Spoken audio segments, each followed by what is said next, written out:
vampires, vampires, more vampires, and vampires all being killed in Avengers issue 15. So, if you recall when we last left this story, we'd found out that Dracula's house had been pretty much attacked, burned, and possibly even destroyed, forcing Dracula to flee to Russia. Is Dracula Edward Snowden? Does he know stuff? And meanwhile, our main antagonist, or is he really the antagonist? Colonel Shadow, in a Darth Vader-looking fellow, in his Legion of the Unliving, have been brought into by the Avengers for figuring out why they did it, and our main character of the story is supposed to be Blade, but then it turns out Blade doesn't matter, as this group wants Ghost Rider, and their Hellhound dog has said the special incantation to make him go insane, or at the very least, to control it, to activate special Ghost Rider power override. And so that's what's going on now, as our Colonel, Darth Not Vader, goes in, punches Blade, knocks out Captain Marvel, and is effectively saying, yeah, we're done here. Ghost Rider comes in his car, and it's pointed out that Robbie doesn't quite know what's going on. Internally, he's screaming, but this spirit of vengeance, the Ghost Rider, part of him is totally taking control, so we can't hear him. All we can hear are his thoughts, and he feels like he's being reborn. It feels like he's been screaming for so long he doesn't quite know what's going on. And then he gets in the car. Everyone else gets in the car, and he's gone. He's just gone. They try to chase after him, but no luck.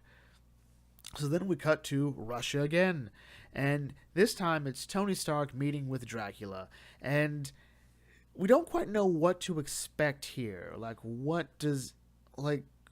Why is this happening? I don't know what we were supposed to get from this. It's pretty much just, I guess, we saw Silence of the Lambs, so we're gonna do that.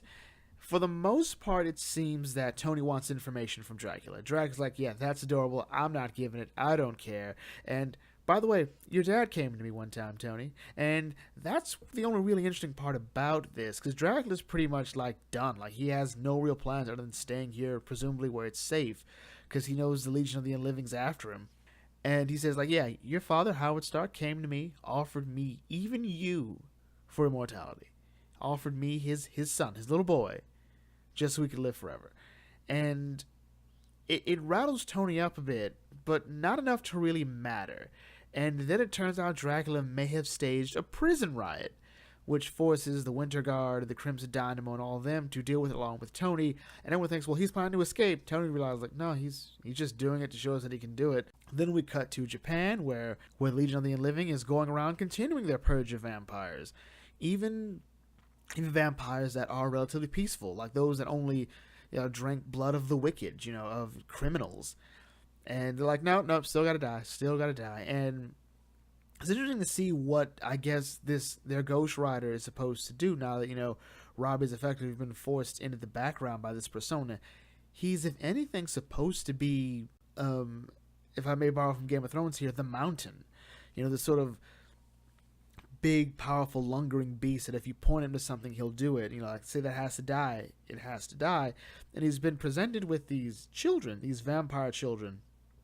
And he said, hey, kill them. And before we can find out what happens, we cut back to, Dracula's cell, where the Crimson Dynamo's had enough of Tony. You know what? I'm going to punch you in the stomach. And, yeah, we're done here. Get out. And Tony leaves. It was all sort of pointless, really, because all we've learned is Dracula doesn't want to do anything. And then we cut back to Japan, where Robbie's in there. Robbie's in there because he's able to fight back and says, yeah, I'm not going to kill these kids. I'm not going to kill these kids. And even if they're vampires, whatever, that's not who I am. And the colonel's like, yeah, that's fine. That's fine. But you are going to kill? You're Avengers buddies. And that's how the comic ends. So what was Avengers 15? It was interesting. Robbie's Ghost Rider moment here, this sort of possession by the spirit of vengeance, is interesting. The fact that the Hellhound knew this. He's a bit different from Thor's Hellhound, which was just sort of pretty much just an adorable dog that loved to burn and murder things, because that's who he was. This one is a planner. This one's a strategist, to an extent, I guess. The rest is just sort of there. Dracula doesn't want to do anything, and it's presumed that, at some point the Legion of the Living will find him. I think the real character that we should have gotten into more was Blade. Because it's interesting that Blade has never been able to affect this much change in the vampire community. He's always been like a solo hunter. This Legion, though, has accomplished more in, I guess, a matter of weeks than Blade has accomplished in his entire life. Everyone else is just sort of there to be there.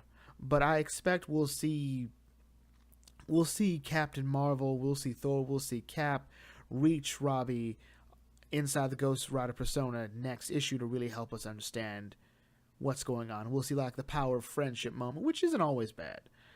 With that in mind, let's bring this video to close here. If you are new to the Bucket Think Tank, feel free to like, comment, share, subscribe.